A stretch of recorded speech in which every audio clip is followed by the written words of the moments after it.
Pakistan FATF کی grey list سے نکلے گا یا نہیں، فیصلہ آج ہونے کا امکان۔ جرمنی میں جاری FATF اجلاس کا آج آخری روز۔ اجلاس کے اختتام پر آج لسٹ سے متعلق سٹیٹس کا اعلان ہوگا۔ پاکستان گرے لسٹ سے نکلنے کے لیے پرامید۔ سوشل میڈیا پر پاکستان کے گرے لسٹ سے نکلنے کی افواہیں۔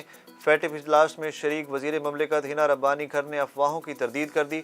وزیر مملکت برائے خارجہ امور نے ٹویٹ کیا کہ FATF آج رات اجلاس کے اختتام کے بعد عوامی بیان جاری کرے گا۔ نتائج یا قیاس آرائی پر مبنی رپورٹنگ سے گریز کیا جانا چاہیے۔ معاملے پر کل صبح دفتر خارجہ میں میڈیا بریفنگ دی جائے گی۔ توانائی بحران سے نمٹنے کے لیے کراچی سمیت سندھ بھر میں مارکیٹیں رات 9 بجے بند کرنے کا حکم۔ صوبائی محکمہ داخلہ کی جانب سے جاری نوٹیفیکیشن کے مطابق صوبہ بھر میں کاروباری سرگرمیاں رات 9 بجے کے بعد جاری رکھنا ممنوع قرار دے دیا گیا۔ نوٹیفیکیشن کے مطابق تمام شادی ہالز رات 10:30 بجے بند کر دیے جائیں گے۔ نوٹیفیکیشن میں کہا گیا ہے کہ ہوٹلز، ریسٹورنٹس، کافی شاپس اور کیفے رات 11 بجے بند کیے جائیں گے۔ میڈیکل سٹورز، ہسپتالوں، petrol pump, CNG stations, bakeries اور دودھ کی دکانوں پر فیصلے کا اطلاق نہیں ہوگا۔ خیبر پختونخوا، پنجاب سمیت ملک کے مختلف حصوں میں زلزلے کے شدید جھٹکے محسوس کیے گئے۔ زلزلے کے شدید جھٹکوں کے باعث لوگ کلمہ طیبہ کا ورد کرتے ہوئے گھروں اور دفاتر سے باہر نکل آئے۔ زلزلہ پیما مرکز کے مطابق ریکٹر سکیل پر زلزلے کی شدت 5 ریکارڈ کی گئی۔ زلزلے کی گہرائی 218 کلومیٹر تھی۔ زلزلے کا مرکز افغانستان تاجکستان بارڈر ریجن تھا۔ پاکستان پیپلز پارٹی کے وفد نے PDM کے سربراہ مولانا فضل الرحمان سے ملاقات کی۔ اسلام آباد میں مولانا فضل الرحمان سے ملاقات کرنے والے پیپلز پارٹی کے وفد میں سابق وزیر اعظم یوسف رضا گیلانی اور سید خورشید شاہ شامل تھے۔ ملاقات کے دوران ملک کی سیاسی صورتحال اور اہم امور پر تبادلہ خیال کیا گیا۔ ملک میں بجلی کے بحران، سندھ اور بلوچستان کو پانی کی کم فراہمی پر گفتگو بھی کی گئی۔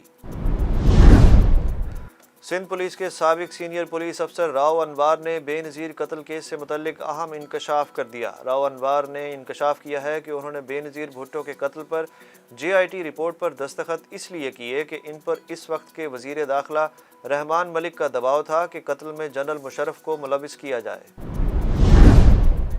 ملک کے مختلف علاقوں میں طوفانی بارشوں اور آندھی سے حادثات نے 13 جانیں نگل لیں۔ پنجاب اور خیبر پختونخوا کے مختلف شہروں میں موسلا دھار بارش سے نشیبی علاقوں میں پانی جمع ہو گیا۔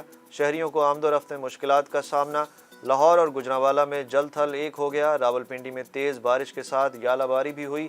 محکمہ موسمیات کے مطابق پری مونسون کا سلسلہ 30 جون تک جاری رہنے کا امکان ہے۔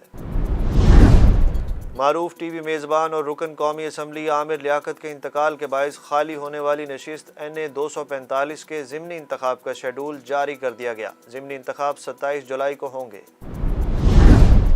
ڈالر کی پیش قدمی نہ رک سکی۔ انٹر بینک میں ڈالر 1 روپیہ 33 پیسے مہنگا ہو کر 209 روپے کی ریکارڈ سطح پر پہنچ گیا۔ اوپن کرنسی مارکیٹ میں بھی ڈالر کی پہلی بار 210 روپے کی ریکارڈ سطح پر فروخت دیکھی گئی۔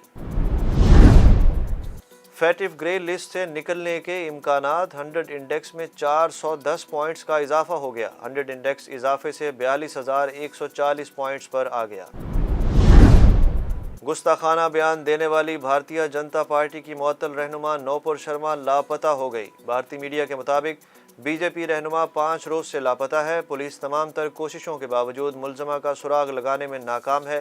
بھارتی میڈیا رپورٹ کے مطابق ممبئی پولیس نے 28 مئی کو دہلی کی رہنے والی نوپور شرما کے خلاف مقدمہ درج کیا تھا۔ قومی کرکٹ ٹیم کی ایک اور کامیابی۔ ICC ون ڈے رینکنگ میں پاکستان نے بھارت کے بعد آسٹریلیا کو بھی پیچھے چھوڑ دیا۔ پاکستانی ٹیم گزشتہ ہفتے ویسٹ انڈیز کو 3 میچز کی سیریز میں کلین سویپ کر کے 5ویں سے 4تھی پوزیشن پر آئی تھی، جبکہ قومی ٹیم سری لنکا کے ہاتھوں آسٹریلیا کی شکست سے 3ری پوزیشن پر پہنچ گئی۔ ون ڈے رینکنگ میں نیوزی لینڈ پہلی، انگلینڈ دوسری، پاکستان تیسری، آسٹریلیا چوتھی اور بھارت 5ویں پوزیشن پر ہے۔